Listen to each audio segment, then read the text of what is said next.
So here we have the BMW 320i convertible on a 10 plate. I'm going to start off by showing you around the outside of the car, and then we'll hop in and run through some controls on the inside.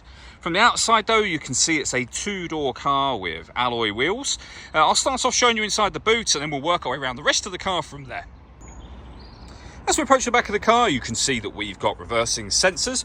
Currently the roof is down, so the boot space you have is just underneath there. I'll show you how much space you have with the roof up. And there you go, with the roof up, we've got plenty of boot space there. Okay, so we're just going to work our way back round to the front of the car, and then we'll hop in and run through some controls on the inside of it from there. Now that we've done a full circle though, you can see it's in lovely condition the whole way round. Just briefly before we climb in, I think it's well worth seeing the interior from this exterior point of view. There's plenty to run through on the dashboard, so let's hop in and we'll do that now. Okay, now that we're inside the car, we're going to start with the dials. On the right-hand side, we have the rev counter. On the left-hand side, the speedometer and fuel gauge. And then in the middle, you can see the total miles for this car. They're 72,839.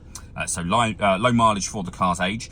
Pressing a button on the end of the indicator stalk, you can change information displayed above that for various bits of fuel economy and trip computer information. If we back out to the steering wheel, we have stereo controls available on there, and then underneath we have cruise control, which you can set from here as well. Over in the center, firstly we have this button. This starts and stops the engine. You just need to make sure you plug the key in here, hit that button to start the engine. As I say, same again to stop it.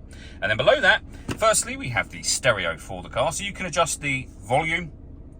Over on this left-hand side just here, we have a CD player, as you can see. Of course, this car has got the radio as well, and you can access AM and FM radio, FM and AM just here with those two buttons, and then you can save various radio presets underneath that as well. This dial over this side can also be used to run through certain controls up on the main screen. Below that, you can change the information that's displayed within that central section as well, so you can change it to your bass and treble, and you can adjust that again using this dial just here. The menu button will take you back to the beginning again. From here, you can access phone numbers to get you through to BMW's customer services should you need to do that. You can configure your time, miles per gallon. You can change to kilometers per gallon, for example. You've got your onboard computer just here.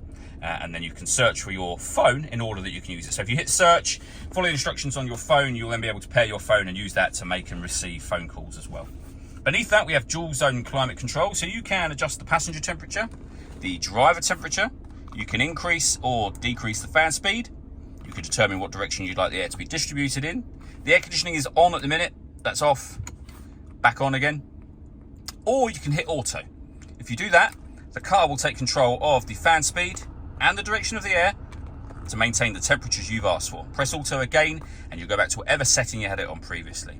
For a particularly hot day, I mean obviously you can take the roof down, but otherwise press that button and the car will cool itself down as quickly as it possibly can by taking full control for you. Beneath that, we can turn off the stop and start. This car is designed to cut out when it's stationary in traffic to save you fuel. That system is off when that light shows.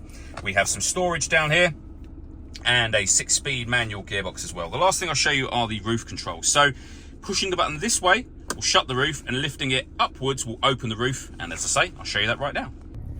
So if I pull the button backwards, as I showed you just a moment ago, the windows will start off by all going down simultaneously, and then the roof will begin the operation of folding into that tailgate section.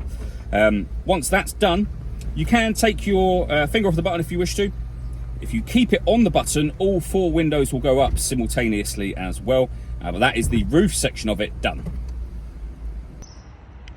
All that leaves me to say is thank you for taking the time to watch this video. If you'd like to come and see the car in person and have a test drive, please feel free to give us a call here at Glenbourne's. We'd love to hear from you soon.